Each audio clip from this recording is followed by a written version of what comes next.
Mesdames, Messieurs, bonsoir. Bienvenue dans ce nouveau numéro de Fièrement Congolais. L'émission de ce soir va tourner autour d'un thème qui nous concerne tous parce que nous sommes des Congolais. Et ce thème sera débattu où nous allons partager avec vous qui nous suivez en ce moment avec le pasteur Jacques Kangoudia Mutambai. Il est le coordonnateur de la cellule d'innovation du changement des mentalités. Vous le savez, aujourd'hui nous parlons toujours en termes de changement des mentalités. Avons-nous changé des mentalités? Quelles sont les stratégies qu'il a mises sur pied pour pousser les Congolais à changer des mentalités? Et comment il s'y prend sur le terrain et quels sont les résultats qu'il a déjà récoltés depuis qu'il est à la tête de cette cellule d'innovation. Alors, comme je ne peux pas rater cette occasion, vous savez, le président de la République, le 24 janvier, il avait... le 23 janvier, pardon, il avait dédié la République démocratique du Congo entre les mains de l'Éternel. C'est un acte osé parce que aucun chef de l'État ne l'a fait avant. Le président de la République, Félix-Antoine Tshisekedi, l'a fait de manière solennelle en demandant à tous les Congolais de tourner le regard vers l'Éternel. Et la Bible nous dit, tous ceux qui tournent le regard vers l'Éternel, leurs visages sont rayonnants de joie. Alors, en faisant cet acte, est-ce que les visages des Congolais aujourd'hui sont rayonnants de joie? Qu'est-ce que cet acte voulait bien signifier et quel est l'impact que cet acte a posé dans les chefs du Congolais et surtout dans notre pays? Pour les faire, pour y arriver, madame, je l'ai dit, mesdames et messieurs, nous avons reçu le pasteur Kangoudia Jacques Mutambai. Bonsoir, pasteur. Bonsoir, maman Rosette. Je vois que vous vous portez bien. Bon, comme vous voyez. Bonne mine en tout cas. Merci beaucoup. C'est l'onction divine. Il y a aussi ça, la grâce de Dieu, oui, que nous avons, et l'onction de Dieu aussi, oui. Donc, ça permet à ce que nous puissions être en bonne santé, même en très bonne santé, on ne s'en plaint pas. Alors, pourrais-je dire directement que vous êtes comme Joseph? Vous êtes pasteur, vous avez un pied quand même dans ce que vous faites, c'est politique, non? Vous savez, avec Dieu, il n'y a pas du séculier et du religieux, si je peux utiliser le terme religieux.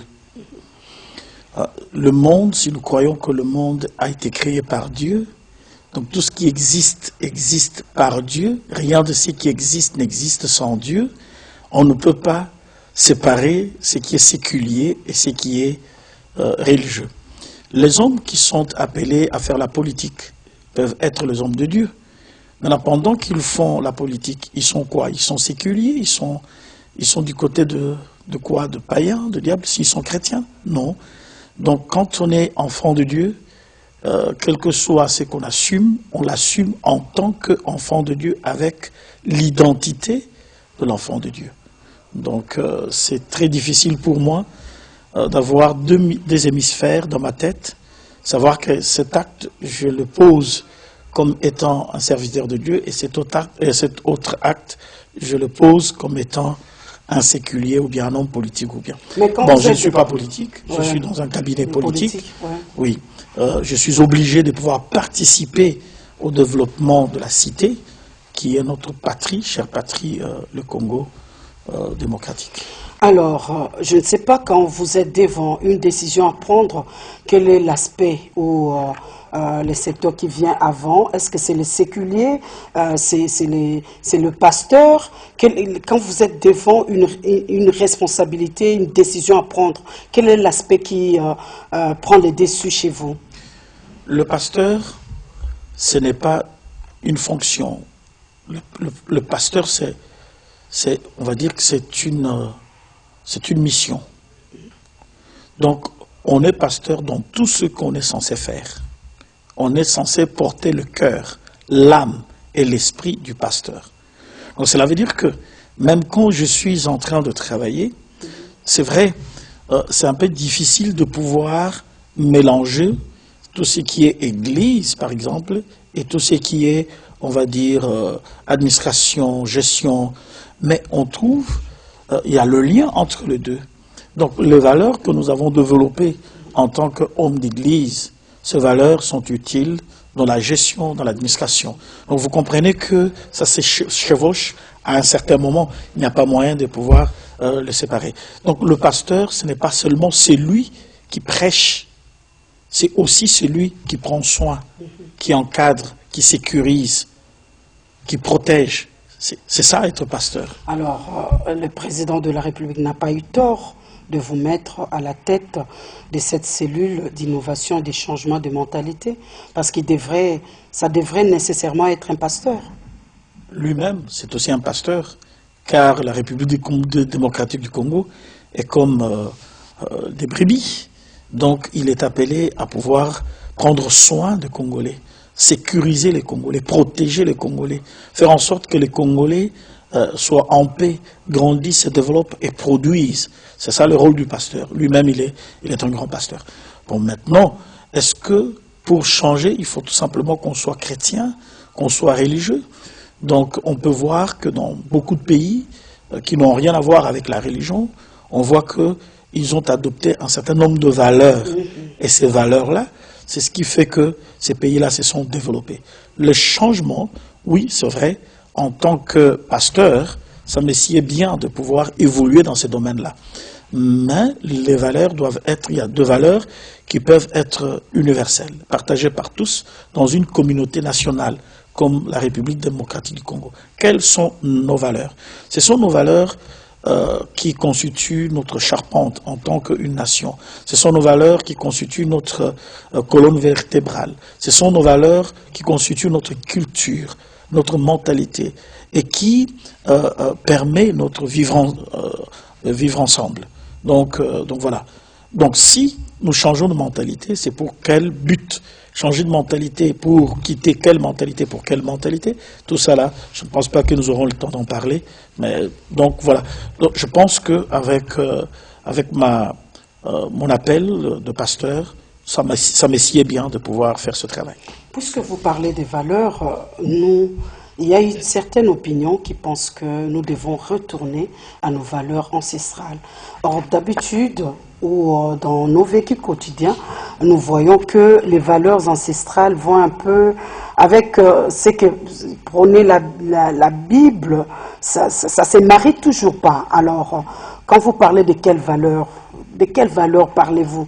Des valeurs ancestrales, des valeurs de la Bible, pour que le Congolais puisse réellement changer des mentalités? C'est à vous de poser des questions et à moi de répondre. Peut-être qu'on va inverser le rôle. Lorsque vous évoquez les valeurs ancestrales, qu'est-ce que vous entendez par valeurs ancestrales? Qu'est-ce que nous mettons dans les valeurs ancestrales? Je vais donner un exemple. Dans la culture congolaise, dans le passé, tout celui qui a l'âge de ton père, c'est ton père. Est-ce que c'est une valeur ancestrale, oui ou non? Oui.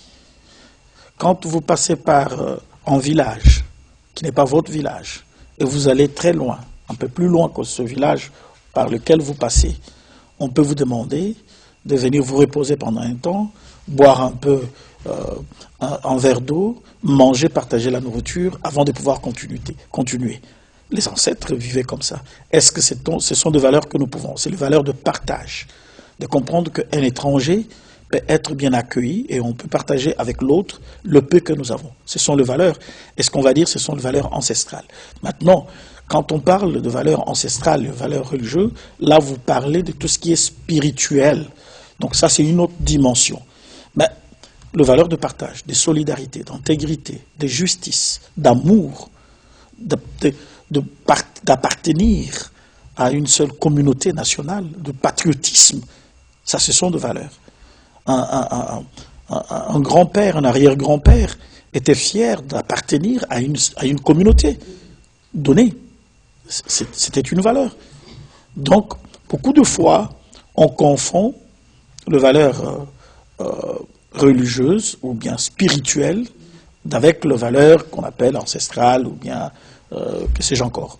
Donc, si cela, donc, on ne tombera pas d'accord parce que nous sommes un pays laïque, bien sûr, et nous avons beaucoup de valeurs qui peuvent se différencier aussi longtemps que vous êtes musulman, ou bien vous êtes chrétien ou vous êtes, je ne sais pas, animiste ou que sais-je encore. Donc, spirituellement, les valeurs peuvent se discuter, peuvent changer. Mais en tant qu'un peuple, est-ce que nous ne pouvons pas avoir les valeurs républicaines, les valeurs morales, les valeurs éthiques, les valeurs civiques, autour desquelles tous nous nous réunissons pour pouvoir construire notre pays? C'est de cela. Alors, ces valeurs-là sont existantes dans le chef du Congo. Est-ce que ces valeurs-là existent? Parce que vous parlez du patriotisme, vous parlez du civisme. Quand on étudiait, quand on était encore élève, nous, on nous a appris à l'Institut de la Gombe que je ne pouvais pas prendre la craie, écrire au mur, ou soit parce qu'on me disait qu'il y avait une différence entre les biens communs et les biens privés ou les biens publics. Vous voyez, est-ce que on ne devrait pas commencer quelque part? Si on devrait commencer quelque part, c'est par où doit-on commencer? Quelle est votre stratégie sur le terrain pour ces changements de mentalité? Je crains fort, Madame Rosette, que nous puissions basculer tout de suite au changement de mentalité, alors que dans votre introduction, vous avez commencé par ce qui s'est passé le 23 juin 2019. Je vais y arriver. Oui, parce que si nous commençons par là, c'est là où nous aurons un fil conducteur de ce qui pourrait s'en suivre. Okay. Parce que je continue à croire que le domaine spirituel a toujours la primauté sur le domaine physique. Donc c'est la raison pour laquelle l'acte hautement spirituel est d'une très grande importance que le chef de l'État, Félix Antoine Tshisekedi Tshilombo, a posé au stade de martyr le 23 juin 2019. C'est un acte important. Et vous l'avez dit dans votre introduction, qu'est-ce que cet acte peut avoir apporté dans notre pays? Donc si nous essayons de regarder cela, et ça va nous permettre aussi de basculer vers ce que vous avez dit, les valeurs civiques, les valeurs morales, éthiques, républicaines, démocratiques, et tout ça là, nous pouvons voir comment est-ce que ça peut s'articuler, comment est-ce que ça peut se développer. D'accord, merci beaucoup. Alors, allons-y. Le président de la République a prêté serment, et le 23 janvier, comme vous l'avez dit, juin, il a dédié le pays entre les mains de Dieu. C'est une première, je l'ai dit, en République démocratique du Congo, qu'un chef de l'État se mette à genoux, qu'un chef de l'État puisse soulever ses mains pour implorer, pour demander pardon à Dieu, pour tout ce que le président avait dit. D'ailleurs, pour faire revivre à nos téléspectateurs ces moments, ces instants inoubliables, nous allons d'abord leur proposer cela, et puis nous allons revenir. Merci. La réalisation, si nous sommes en parfaite collaboration, proposons d'abord, faisons revivre ces moments, ces instants d'adoration, ces instants de pardon, ces instants de ce que nous avions appelé cette intimité entre le peuple congolais avec son Dieu via le président de la République, le premier citoyen des Congolais. Faisons revivre ces moments. Au nom de tous les enfants du Congo, de tous les enfants de Dieu ici présents, et ce partout dans le pays, moi, Félix Antoine Tshisekedi Tshilombo, président de la République, je dédie solennellement en ce jour la République démocratique du Congo entre tes mains, ô Éternel notre Dieu.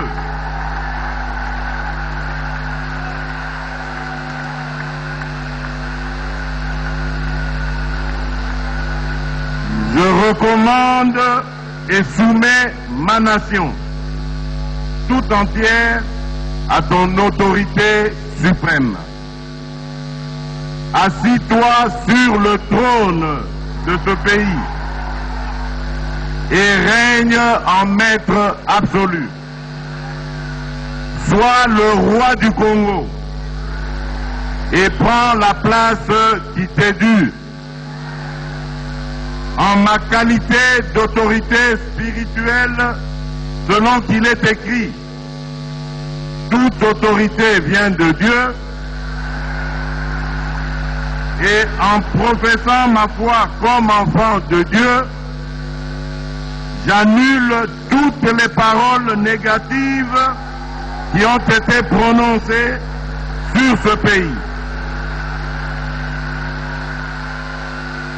J'annule toutes les malédictions, quelle que soit leur provenance, et je déclare que les ténèbres ne régneront plus jamais sur la RDC.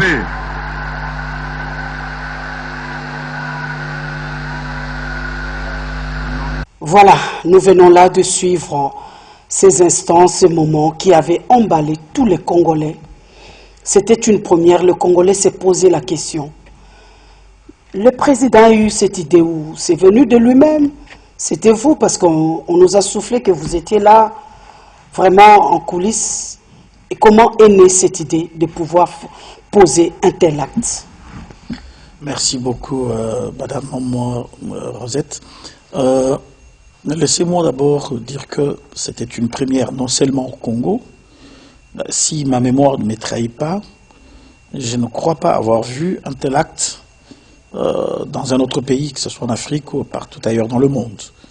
Nous avons des pays qui prient, les États-Unis notamment, mais nous n'avons pas encore entendu qu'un pays tout entier, par un chef de l'État, a été présenté devant le Seigneur, et dans le mot qui était le sien, il a dit « Viens t'asseoir sur le trône et conduis ce pays ».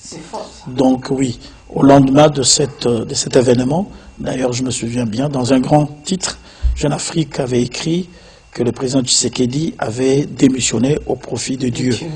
Donc, une belle image. C'était une très très belle image. Voilà. Oui, l'idée venait de Dieu lui-même. Le président Félix Tshisekedi n'est pas devenu chrétien quand il a eu le pouvoir. Il n'était pas devenu chrétien le 23 juin 2019. Donc, il était chrétien. Quand moi je l'ai rencontré en 2016, il était déjà quelqu'un qui croyait en Dieu. Et son parcours que nous avons réalisé ensemble a été toujours un parcours. D'ailleurs, nous sommes connus par Dieu. Il n'y a pas. Notre relation est construite sur Dieu qui est au centre. Donc voilà, si je peux le résumer comme cela. Je crois bien que nous étions à l'Équateur, en Mbandaka. C'était l'avant-dernier jour de la campagne. Dieu m'a dit de lui poser la question, parce que j'étais dans son équipe de campagne, donc en 2018. Et Dieu me demande de lui poser la question, quand il sera président de la République, va-t-il le reconnaître devant tout le peuple congolais? Va-t-il lui dire merci devant toute la nation congolaise? Ça, c'était une affirmation? Non, ça, c'est un message que j'ai reçu de la part du Seigneur. Et je suis allé le voir, parce que j'étais dans l'équipe. Donc, je vais noter ici, peut-être les gens ne le savent pas. Donc, pendant la période de la campagne, avant qu'il ne prenne parole, partout où nous sommes passés, je priais avec lui. Toujours. Donc, c'est un homme qui aime Dieu, et un homme qui ne cache pas sa foi. Oui, un homme qui met Dieu au premier plan. Donc, je lui pose la question de la part du Seigneur. Dieu m'a dit de te demander quand tu seras président de la République, parce qu'il va faire de toi le prochain président de la République. Il n'y avait pas de doute. C'est pourquoi j'ai parlé de la confirmation. Donc Dieu a confirmé les choses avant que les choses... Non, Dieu nous a parlé de qu'il sera le prochain après Joseph Kabila.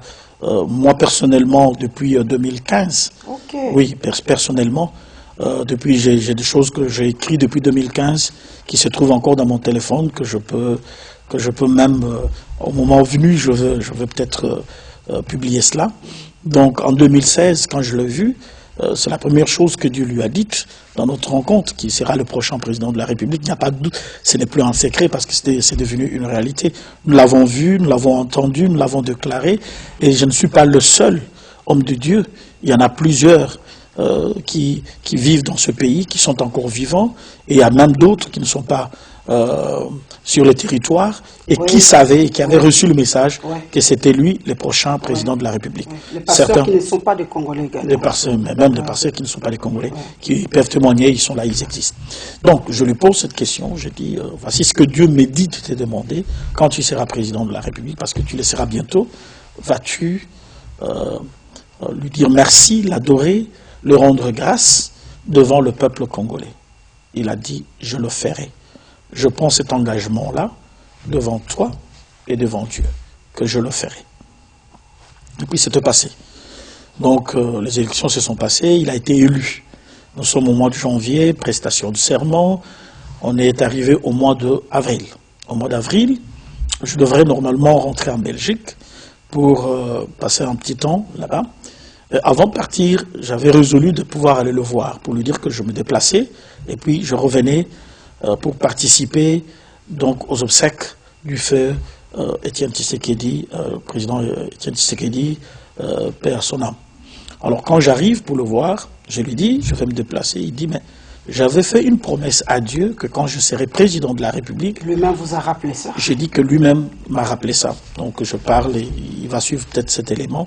Il me dit, j'avais fait un vœu, j'avais promis à Dieu que quand je serai président, je vais lui rendre grâce, je vais lui dire merci avec tout mon peuple et devant mon peuple. Où est-ce que tu en es avec l'organisation? Moi j'ai dit, ok, j'attendais que les obsèques de votre feu papa puissent pouvoir se réaliser, et après que vous puissiez passer votre première fête d'indépendance le 30 juin, et on va voir comment est-ce qu'on peut programmer ça. Il me dit, non, je veux que tu me trouves une date entre les obsèques et le 30 juin. Et nous allons faire cet acte-là, cet événement-là, pendant cette date-là. Même s'il y a une possibilité de voyager en voyage diplomatique, je vais annuler ça parce que je veux faire cela. Alors j'ai appelé mon collaborateur, Jacques Kambala, qui est aussi pasteur. Donc à ce moment-là, la CCM n'existait pas encore. Donc je l'ai appelé pour lui dire, réunis-moi quelques pasteurs, priez, demandez à Dieu quelle date il pense que le président va lui dire merci avec son peuple, donc devant tous les Congolais. Et je suis parti en Belgique, c'était pour une semaine. À mon retour, il m'a dit que nous avons proposé pour que ce soit le 23 juin. Et je suis allé voir le président, je lui ai dit, donc, la date qui est retenue entre les obsèques de feu président Étienne Tshisekedi et puis la fête de l'indépendance le 23 juin. Il a dit, nous allons faire cet événement donc à cette époque-là. Et c'est comme ça que nous nous sommes mis à organiser jusqu'à arriver à ce que vous avez vu, ce que tout le monde avait vu ces jours-là. Cet événement a été préparé spirituellement pour que tous les Congolais puissent mordre à l'hameçon. Alors, est-ce que Dieu avait donné des directives? Comment ça devrait se faire? Le président de la République arrive, il fait ça, il fait ça. Est-ce que c'est Dieu ou c'est vous? Et Dieu vous a accompagné? Du moment que l'initiative venait du ciel, qu'il avait compris que c'était le ciel qui avait initié et qui m'avait donné la responsabilité de pouvoir organiser, vous comprenez que je n'étais pas en orchestre, mais j'étais celui qui avait l'organisation de cette journée entre les mains. Donc tout ce qui s'est passé, donc je l'ai organisé, nous l'avons organisé ensemble avec des hommes de Dieu avec lesquels nous avons travaillé. Alors toutes ces paroles que le président de la République a prononcées, c'est sculpté, c'est par rapport à ce que le peuple congolais, par rapport à ce que nous avons fait, par rapport à l'image que représente le pays, par rapport aux autres, comment les autres nous voient, toutes ces paroles, surtout des pardons, c'est comme si le président se sentait coupable devant Dieu. Il a mené son cœur et le cœur des Congolais devant Dieu. Il se sentait coupable, le peuple congolais était fautif, il avait mal agi, il a mal agi devant l'Éternel. Comment? Quel était vraiment son... Il est le premier de citoyens congolais. Ouais. Donc, un tel événement, ce n'est pas du théâtre. Un tel événement, lui, c'est quelqu'un qui s'approprie dans toute la conviction possible de ce qu'il pense, que c'est ce qu'il doit porter. Donc, il a porté cela. C'est tenant devant l'Éternel au nom de tous les Congolais et au nom de tous ses prédécesseurs, parce qu'il estime qu'en tant que président, il a aussi participé à un certain nombre de choses. Ce n'était pas un moment pour dire les autres, voilà, les autres ont fait, nous n'avions pas, nous étions dans l'opposition, ça ne nous concerne pas.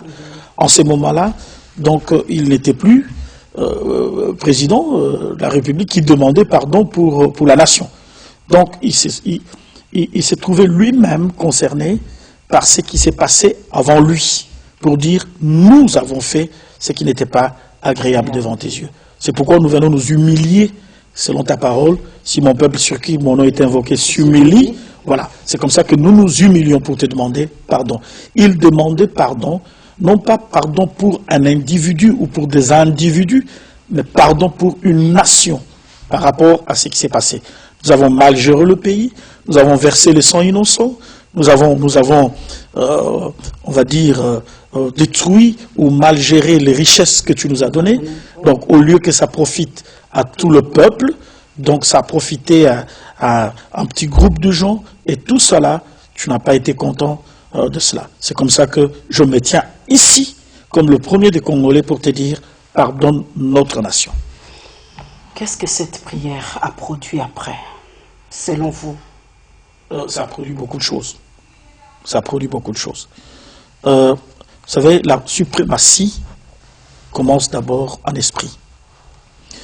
Maintenant, il ne faut pas confondre le fait de pouvoir prendre l'autorité en esprit et le fait de pouvoir être conscient dans le physique et poser des actes qui correspondent à la position qu'on occupe en esprit. Okay. Beaucoup de fois, le chrétien ne réalise pas la position qu'ils ont en esprit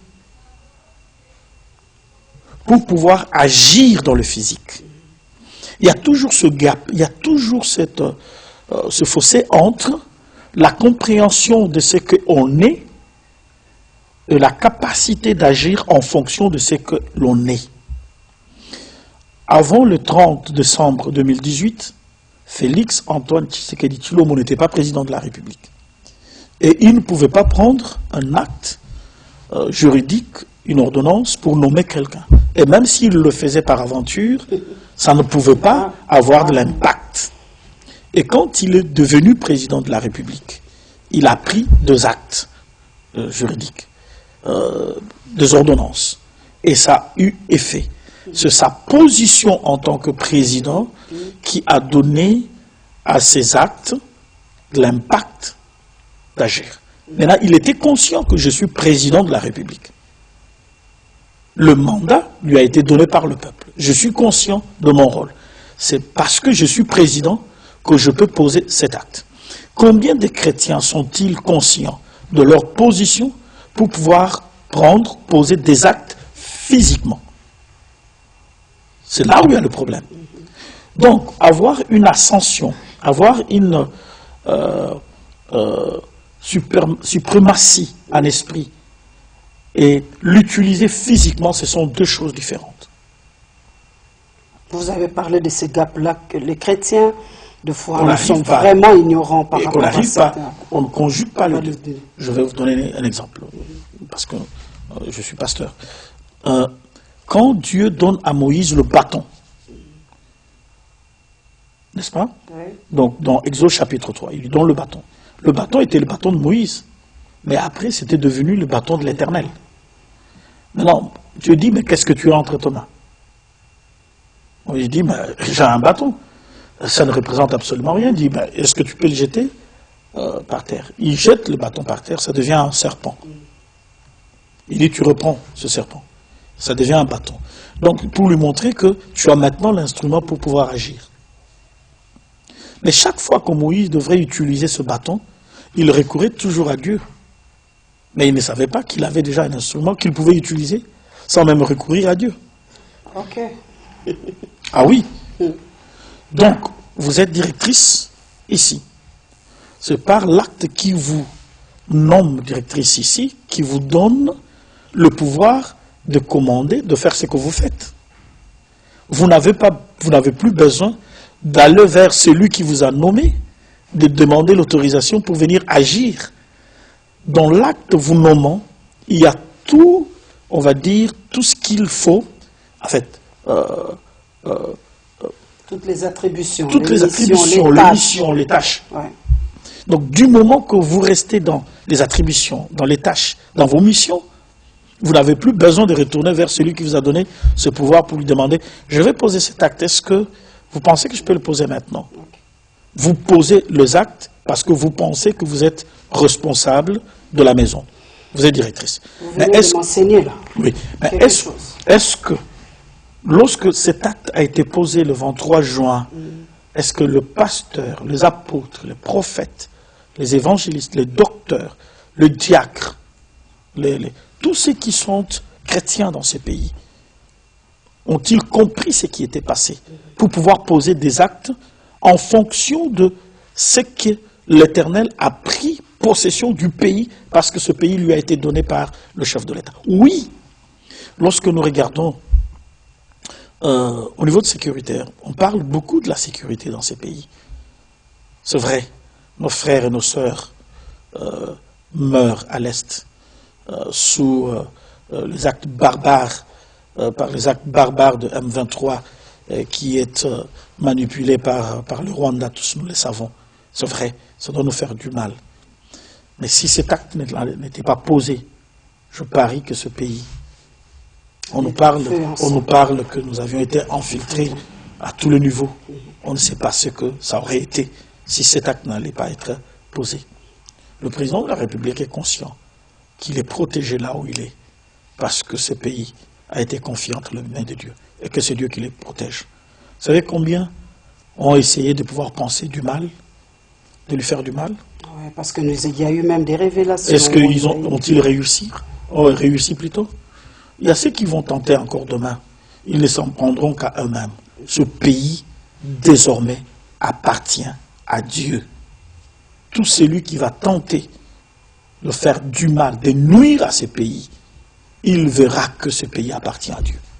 Et nous pouvons citer quelques exemples pour le démontrer. Donc, ce pays, désormais, appartient à Dieu. Maintenant, c'est à nous de pouvoir agir. Quand Dieu crée le jardin dedans, il place l'homme. Dieu ne viendra pas faire le travail de l'homme dans le jardin. C'est à l'homme de comprendre maintenant sa responsabilité. C'est pourquoi c'est lui qui a nommé toutes choses. Exactement. Et dire, maintenant, je suis protégé par Dieu, je peux agir. C'est là où nous voulons basculer maintenant dans la gestion du pays. Oui. Alors, c'est vrai, c'est nous, les chrétiens, qui devions comprendre cet acte posé par le président de la République et commencer à vivre et à les faire vivre, à pratiquer. C'est pourquoi je vous ai posé la question. Vous avez parlé de l'impact, bien sûr, mais sur le terrain, qu'est-ce qui s'est fait depuis que vous avez posé cet acte? Parce que vous êtes un citoyen congolais, vous vivez en République démocratique du Congo. Qu'est-ce que vous avez déjà remarqué? Tout à l'heure, vous avez cité des complots contre le président de la République. Il a échappé belle contre les pays, tout ça. Est-ce que ça rentre dans cet actif-là? Qu'est-ce que vous avez déjà remarqué après cette prière, spirituellement parlant? Est-ce que la République démocratique du Congo a été arrachée de quelque part? Mais bien sûr, Madame Rosette. Vous savez, le Congo est envié et jalousé par plusieurs nations. La plus belle fille. La plus belle fille, oui. Vous savez que le président de la République prenne certaines décisions courageusement qu'il a prises, de rompre par exemple le mariage FCC-Cash. C'était pas innocent, toujours la main de Dieu? Sinon on n'allait pas le faire. Excuse-moi, de pouvoir déclarer partout où il peut aller que c'est le Rwanda qui est en train d'agresser le pays. Le Rwanda qui, à un moment, avait une main basse sur le Congo. Excuse-moi. Par les Congolais? C'est dans ces pays qu'un ancien chef d'état-major, James Kabarebe, qui est maintenant au Rwanda, de l'autre côté. Oui, qui était le chef d'état-major ici. Ouais. Si vous avez un chef d'état-major rwandais qui est chef d'état-major au Congo, ouais. Donc vous comprenez, ça veut dire tout ce que ça veut dire. Maintenant, dire publiquement, partout, devant les Nations Unies, partout où il va, que c'est le Rwanda qui nous agresse, par le manipulé de M23. Vous pensez que les Rwandais est content de ça, d'entendre ça? Ils ne peuvent pas chercher à crier de représailles sur le président et sur la nation, sur le peuple congolais, pour pouvoir démontrer que, si vous dites que c'est nous, bon voilà, nous allons vous démontrer que c'est vraiment nous sommes le maître du Congo. Non, non. Donc nous avons, beaucoup de choses ont été épargnées dans ce pays. Beaucoup de choses. Ceux qui parlent de l'insécurité, ils ne comprennent absolument encore rien de ce qui allait se passer si cet acte du 23 juin n'avait pas été posé. Donc on peut dire beaucoup de choses. Bon, pour l'instant, on se limite... Alors le 23 juin, parce que cette émission, nous la faisons par rapport à cette date, qu'est-ce que lui-même, le président, se dit chaque 23 juin? Parce que c'est depuis 2019. C'est une date, comme je l'ai dit, qui reste vraiment inoubliable. Le 23 juin, nous sommes là, le 23 juin 2023. Qu'est-ce qu'il fait? Est-ce que lui-même se souvient de cette date? Mais bien sûr que si. Quelle est son attitude vis-à-vis de cette date? Je vous dis que ce n'est pas forcément que le 23 juin. Mais il s'en souvient tout le temps quand il est devant le Seigneur et quand il prie pour pouvoir lui demander d'intervenir pour le compte du peuple congolais. Il lui rappelle, je t'ai confié ce pays au Éternel, souviens-toi de ce que je fais. Donc ça veut dire que ce n'est pas quelque chose qui est devenu comme une célébration dans une année. Non, non, c'est quelque chose dont il est conscient et il s'en souvient constamment.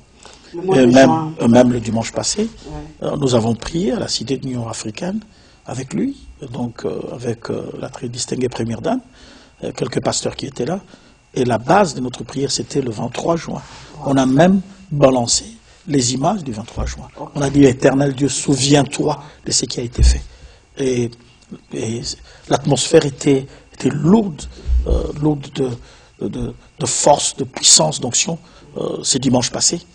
Donc, vous comprenez que c'est pas un acte de l'histoire, c'est une réalité spirituelle qui est évidente et qui a permis qu'une couverture soit sur ce pays. C'est la raison pour laquelle, mesdames et messieurs, nous avons tenu à faire cette émission, parce que Fièrement Congolais va dénicher dans tous les secteurs de la vie nationale ce qui nous rend fiers d'être des Congolais, notre identité. Pasteur, quand vous avez parlé de l'atmosphère qui a régné ces jours-là, cela me pousse à vous poser la question, est-ce que le mois de juin est-il significatif au président Félix-Antoine Tshisekedi Tshilombo? Il est né le 13 juin, nous l'avons célébré ici, sur ce plateau, avec les communicateurs du corps, en 4 langues nationales. Il a dédié le pays entre les mains de l'Éternel le 23 juin. Et vous avez dit le dimanche passé, c'est toujours au mois de juin. Vous avez encore revu ces images pour que le Seigneur puisse venir encore au rendez-vous. Le mois de juin est significatif au président de la République quand même. Hein, on a comme l'impression. Le 30 juin, c'est aussi l'indépendance de la République démocratique du Congo. Donc vous-même venez de le démontrer que le mois de juin, c'est un mois assez important, oui. Le mois où il a dédié le pays, le mois où il est né, le 13, le mois où la nation a eu à accéder à la souveraineté internationale. Donc c'est un mois très très important, non seulement pour lui, mais pour tous les Congolais. Est-ce que les Congolais ont compris cet acte-là? Quand aujourd'hui on parle de Tote Kamboka, Mutamtake Luka, Mboko Ekobongati, devant toutes ces phrases-là, assassine, qu'est-ce que vous vous dites? Oui, j'ai beaucoup entendu ça dans le passé, mais j'entends de moins en moins de Congolais dire ça. Okay. Je ne sais pas si vous pouvez me contredire. Je n'entends plus de gens qui disent « tout est Kamboka Oyo ». Aujourd'hui, tout le monde est en train de se battre, chacun là où il se trouve, pour que les choses s'améliorent. Et on comprend qu'à la tête de ce pays, il y a une volonté de changer les choses d'une manière substantielle, d'une manière profonde.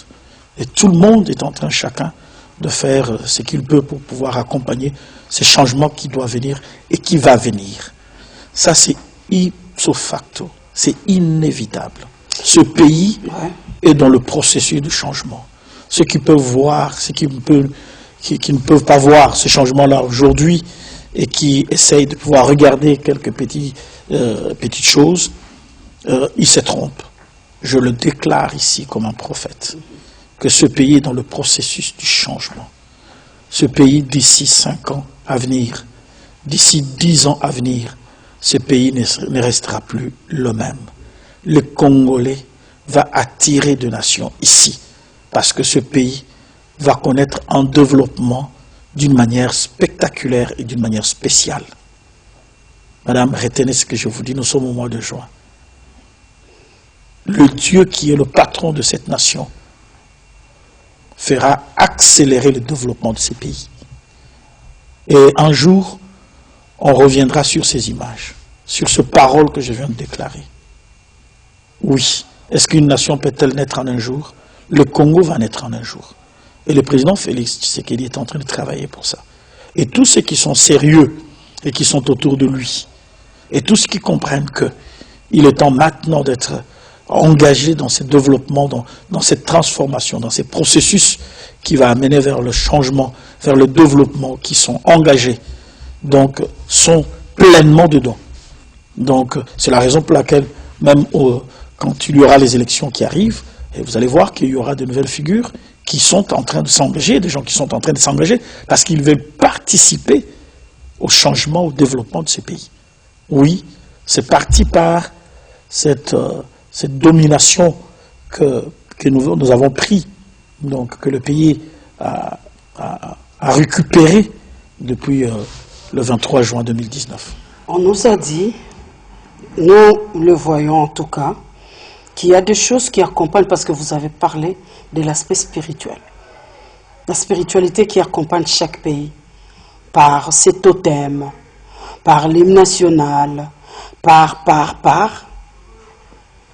Ça, c'est mon analyse. Je me dis, côté hymne national, quand on dit votre, est-ce que le fait de dire votre, ça n'a pas désengagé le peuple congolais à pouvoir être un peuple responsable? Et aussi, au niveau du totem, nous avons le léopard. Je suis un pasteur qui a dit que le léopard, c'est quelqu'un qui est égoïste. C'est quelqu'un qui aime faire le chemin seul. C'est quelqu'un qui n'aime pas partager. C'est quelqu'un qui n'aime pas être en équipe. Et on a montré ça. Tout cela, est-ce que vous vous êtes rendu compte de tous ces symboliques-là pour attaquer les taureaux par les cornes? Vous savez, on peut continuer à parler du diable. Et on peut même représenter son image. Mais Madame Rosette, laissez-moi vous dire, je l'ai dit en regardant votre caméra, le diable a été dépouillé à la croix du calvaire. Il a été, sa tête a été écrasée, selon ce que Dieu avait dit dans Genèse chapitre 3, verset 13, verset 15. Ce fait-là est réel. Mais le diable existe. Mais il existe sans pouvoir dans la vie de certaines personnes. Ça veut dire quoi? Il y a des symboles qui ont été vidés de leur substance, de leur force, de leur pouvoir, et qui sont là juste pour embellir et qui n'ont plus d'impact. C'est un homme spirituel qui vous parle. Voilà, nous comprenons. Laissez-moi vous dire que même moi, quand on m'a dit que non, nous devons chuter, je voulais dire, ah non, mais je dois le faire. à la télévision, le temps c'est le temps. Nous n'avons pas fini, nous n'avons pas tout dit parce que nous devons faire ce mariage-là qui existe entre cet acte qui a été posé au stade des martyrs le 23 juin et basculer dans cette innovation que vous voulez apporter dans la cellule de changement des mentalités. Là, nous ne sommes pas encore arrivés, mais nous devons nous arrêter par ici aujourd'hui. Si vous pouvez dire à nos téléspectateurs qui vous suivent que vous allez encore revenir, malgré votre temps, votre agenda chargé, vous allez revenir pour que nous puissions conclure cette émission dans ce mariage-là qui existe entre les deux aspects. Merci beaucoup, Madame la directrice. Je confirme que je suis personnellement serviteur du peuple. Venir ici parler de CICM, donc cellule d'innovation et de changement de mentalité, de son importance, de ce que c'est en train de produire, c'est vraiment un devoir. C'est un devoir. C'est un honneur que vous m'accordez de pouvoir le faire. Je reviendrai le moment où vous allez m'inviter. Je serai là pour qu'on puisse parler de ce deuxième aspect, de ce qui a été fait en esprit et du changement de mentalité. Ça va rimer à quoi? Je serai disponible lorsque vous allez m'envoyer votre invitation. Je serai là pour que nous puissions en parler.